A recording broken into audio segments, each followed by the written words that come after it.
Hello my dear students, एक बार फिर से आप सभी को आपका यूट्यूब चैनल नीतीश फिजिक्स पर मोस्ट वेलकम है।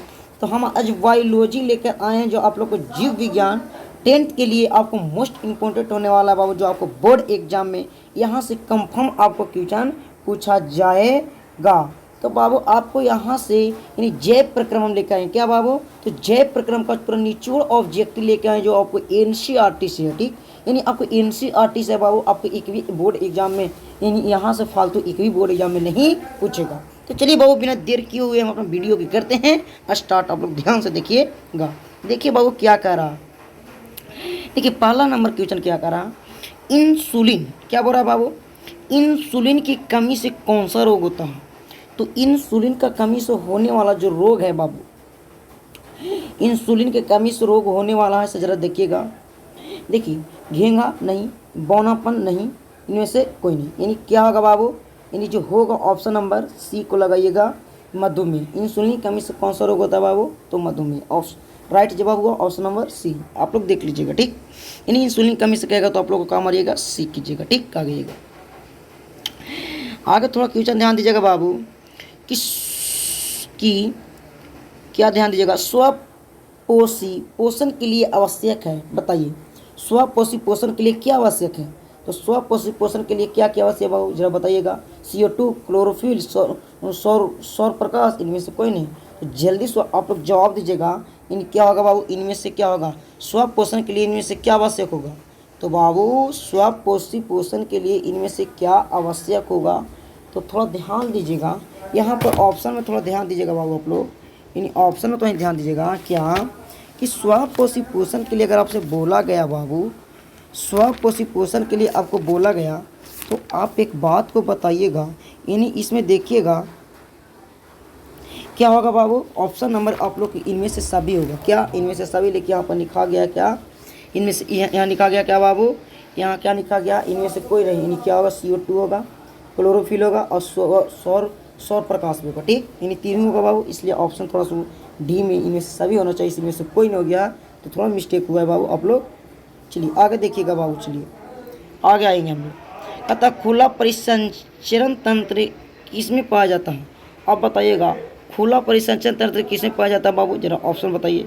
मनुष्य में, कॉकरोच में, घोड़ा में, ऊँट में, जल्दी आप लोग बताइएगा क्या में होता है जी। तो ऑप्शन नंबर राइट जवाब लगाइएगा, यानी क्या होगा बाबू, राइट जवाब इसको सी हो जाएगा। क्या होगा बाबू, राइट जवाब सी होगा, यानी घोड़ा में होगा। क्या होगा बाबू, घोड़ा में होगा। आपको बोर्ड एग्जाम में सभी यहीं से क्वेश्चन पूछा जाएगा, एक भी फालतू नहीं पूछा जाएगा। ठीक, यानी यहाँ से देख लीजिएगा मोस्ट इंपॉर्टेंट VVI आपको क्वेश्चन लेकर हम आए हैं। चलिए आगे आइएगा। दूध से दही बनने में निम्नलिखित में कौन सी प्रक्रिया होती है, अब बताइएगा।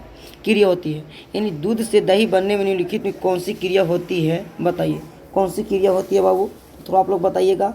थोड़ा क्वेश्चन में थोड़ा देखिएगा, खेलत हो गया है, जैसे मिस्टेक हुआ है, तो बताइए क्या होगा बाबू। तो 4 के ऑप्शन नंबर देखिएगा बाबू, तो 4 का ऑप्शन नंबर राइट जवाब किण्वन होगा। क्या होगा, किण्वन होगा। 4 के सी होगा किण्वन। ठीक, आ गइएगा। चलिए आ गइएगा। देखिए कूटपात किसमें पाया जाता है, आप ऑप्शन आप ध्यान दीजिएगा, आप लोग जरा बताइए तो कूटपात किसमें पाया जाता है बाबू, पैरामीशिया में, योगिलना में, अमीबा में, इनमें से कोई नहीं। तो आपसे पूछेगा बाबू कूटपात किसमें पाया जाता है, तो ऑप्शन नंबर सी लगाइएगा, अमीबा में। किसमें बाबू, अमीबा में। ऑप्शन नंबर सी को देखिएगा। मनुष्य की आहार नाल की लंबाई कितनी होती है, तो मनुष्य की आहार नाल की लंबाई कितनी होती है, जरा बताइएगा। मनुष्य की आहार नाल की लंबाई कितनी होती है, तो मनुष्य की जो आहार नाल की लंबाई होती है 8 से 10 मीटर। कितना बाबू, 8 से 10 मीटर होती है। ठीक, थोड़ा ध्यान दीजिएगा बाबू, क्या ऑप्शन थोड़ा देखिएगा, यानी 8 से 10 सेंटीमीटर में होगा जी, यानी 8 से 10 सेंटीमीटर में, मीटर में कहेगा, मीटर में ज़्यादा हो जाएगा, मीटर में ज़्यादा हो जाएगा बाबू। ये क्वेश्चन को आप लोग थोड़ा ध्यान दीजिएगा, एक क्वेश्चन पर आप लोग थोड़ा सा फोकस कीजिएगा बाबू, यानी क्या करें समझिएगा, यानी एक क्वेश्चन पर थोड़ा फोकस करने की बात है। यानी मनुष्य के आहार नल की लंबाई कितना होना चाहिए, फिर आप लोग क्वेश्चन पे फोकस कीजिएगा, यानी सेंटीमीटर में बोलता है जी। बताइए आहार नल की जो लंबाई होगा कितना होगा, मनुष्य का आहार नल की जो लंबाई होगा वो कितना होगा, ज़रा बताइए तो आप लोग। तो इसको सेंटीमीटर में होना चाहिए, आंसर क्या होगा जी। इसको देखिए दे रहा है इसलिए कि मीटर में है जी, आप लोग इसको देख लीजिएगा थोड़ा। ठीक, आगे चलिए आ गइएगा। निम्न में कौन उत्सर्जित अंग है, बताइए निम्न में कौन निम्न में कौन उत्सर्जी अंग है? अब बताइए निम्न में कौन उत्सर्जित अंग है जी, जरा बताइएगा। वृक्क, अग्नाशय, आँख, इनमें से कोई नहीं। तो आप बताइएगा क्या होगा? ऑप्शन नंबर 1 दिए, ऑप्शन नंबर क्या होगा? ए होगा। क्या होगा? वृक्क होगा। ठीक, आगे देखिए अमीबा में ध्यान दीजिएगा, अमीबा में भोजन का पाचन किस अंग में होता है? अमीबा में भोजन का पाचन किस अंग में होता है? तो अमीबा में भोजन का पाचन किस अंग में होता है? तो वो रसधानी द्वारा होता है। क्या? रसधानी के द्वारा होता है। आगे हम लोग चलेंगे, आगे की ओर हम लोग बढ़ेंगे बाबू। छोटी आंत में भोजन का पाचन पूर्ण होने के बाद वो क्या कहलाता है? ठीक है, छोटी आंत में भोजन पूर्ण होने के बाद क्या कहलाता है बाबू? तो शकरा 31 कहलाता है बाबू। क्या कहलाता है? देखिए शकरा 31 कहलाता है। ठीक, आगे आइएगा। चलिए हम आगे ध्यान देंगे। ठीक, आगे ध्यान दीजिएगा। कुछ टाइपिंग में दिक्कत होगा बाबू, तो थोड़ा माफ़ कीजिएगा, अगला बार से ऐसा नहीं होगा। ठीक, आगे आइए। 10 में क्या करा बाबू? मनुष्य में पाचन की क्रिया आराम होती है। तो मनुष्य में जो पाचन की क्रिया होती है किस में होती है? तो जो पाचन की क्रिया जो आराम होता है वो मुख गुहा से होता है। कहाँ से होता है जी? मुख गुहा से आराम होता है। आप देखिएगा वायुमंडल में CO2 का कितना प्रतिशत है? आप जरा बताइएगा वायुमंडल में CO2 का कितना प्रतिशत है? तो वायुमंडल में बाबू CO2 का कितना प्रतिशत है? आप लोग को पढ़ाया गया 0.03%। 0.03% होगा। ठीक, ऑप्शन नंबर बी देख लीजिएगा। देखिएगा स्वपोषी क्या करा बाबू? स्वपोषी भोजन के लिए आवश्यक है। तो बताइए स्वपोषी भोजन के लिए क्या आवश्यक है? क्लोरोफिल, सूर्य का प्रकाश, H2O एवं CO2, इनमें से सभी। तो आप देखिएगा बाबू यानी क्या पूछ रहा है? तो ऑप्शन नंबर यानी सभी लग रहा है। क्लोरोफिल होना चाहिए, सूर्य का प्रकाश होना चाहिए, H2O होना चाहिए, CO2 होना चाहिए, इनमें से सभी होगा। क्या होगा? इनमें से सभी होगा। हम लोग आगे की ओर बढ़ेंगे। पौध कहता है वैसे पौधे जो पोषण के लिए सड़ी गली चीज़ों पर आश्रित रहते हैं वो क्या कहलाते हैं? बताइएगा। ये आपको ये ऐसा क्वेश्चन को बताने की जरूरत नहीं, यानी आपको बोर्ड एग्जाम में लगातार यह क्वेश्चन पूछा गया। पौधे कहता है वैसे पौधे जो पोषण की सड़ी गली चीज़ों पर आश्रित रहते हैं। ऑप्शन नंबर राइट जवाब यानी बी होगा। क्या होगा बाबू? तो बी होगा। अब देखिएगा प्रकाश संश्लेषण में किस पर पदार्थ का निर्माण होता है? यानी प्रकाश संश्लेषण में किस पर पदार्थ का निर्माण होता है? तो बताइएगा आप लोग। यानी ऑप्शन नंबर क्या हो जाएगा बाबू? सी हो जाएगा, कार्बोहाइड्रेट का होता है। ठीक, आ गइएगा। चलिए मनुष्य के दांत की सबसे ऊपरी परत क्या कहलाता है? तो मनुष्य के सबसे दांत को ऊपरी परत क्या कहता है? डेंटाइन, इनामेल, कहता मज्जा गुहा, अस्थि। तो बताइएगा क्या कहलाता है बाबू? तो 15 के क्या बोलेगा?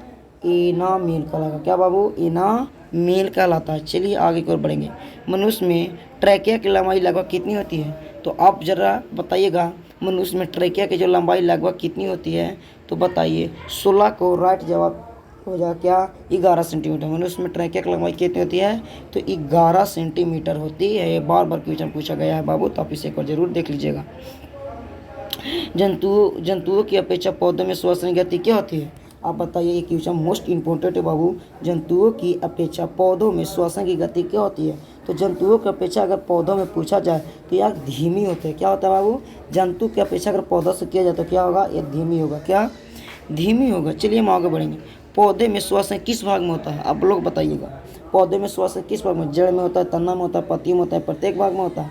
तो बताइएगा, आप लोग बताइएगा। यानी जड़ से भी होता है, तना से भी होता है, पत्तियों से होता है, यानी सब भाग में होता है। यानी क्या होगा बाबू? डी, प्रत्येक भाग में होता है। क्या होता है? प्रत्येक भाग में होता है। आ गइएगा, ध्यान दीजिएगा थोड़ा। कहता चालनी नलिकाएँ कहाँ पाई जाती है? चालनी नलिकाएँ जो होती है कहाँ पाई जाती है बाबू? तो चालनी नलिकाएँ पाई जाती है फलोयम में। क्या बाबू? फलोयम में। चालनी नलिकाएँ कहाँ पाई जाती है? तो फलोयम में। चालनी नलिकाएँ फलोयम में। आइए, पौधों में खाद्य पदार्थ का हस्तांतरण किस रूप में होता है? तो बताइए पौधों में खाद्य पदार्थ का हस्तांतरण किस रूप में होता है? तो पौधों में जो खाद्य पदार्थ का हस्तांतरण होता है बाबू, वो आपको कहता सक्रोल द्वारा होता है। क्या बाबू? सक्रोल द्वारा होता है। ठीक, क्या होता है? सक्रोस होना चाहिए बाबू। यहाँ पर क्या होगा जाए बाबू जरा बताइएगा। यहाँ पर क्या होगा? सक्रोस होगा। क्या होगा? सक्रोस होगा। यहाँ पर लिखा गया सक्रोल, यानी क्या होगा? सक्रोस होगा। ऑप्शन नंबर बी राइट जवाब होगा। ठीक, तो बाबू आप लोग को कैसा लगा होगा? बताइए आप लोग को कैसा लगा होगा? एक बार जरूर आप लोग क्लास को शेयर कीजिएगा बाबू। आप लोग एक बार जरूर से क्लास को इस पर क्या कीजिएगा? तो क्लास को एक बार ज़रूर इस आप लोग शेयर कीजिएगा। ठीक, एक बार ज़रूर आप लोग क्लास को शेयर कीजिएगा ताकि सभी को पास ये वीडियो पहुंच सके। आज का जो बायोलॉजी का जो हम क्वेश्चन करवाएं बाबू, ये आपको मोस्ट इम्पोर्टेंट, आपको बोर्ड एग्जाम में सभी क्वेश्चन यहीं से आएगा, समझे ना, सही भी क्वेश्चन यहाँ से आएगा। तो प्लीज़ आप लोग प्लीज़ आप लोग शेयर कीजिएगा। क्या कीजिएगा बाबू, तो शेयर कीजिएगा। क्या कीजिएगा, शेयर कीजिएगा। तो फिर मिलते हैं बाबू आपसे अगला क्लास में। Okay, thanks.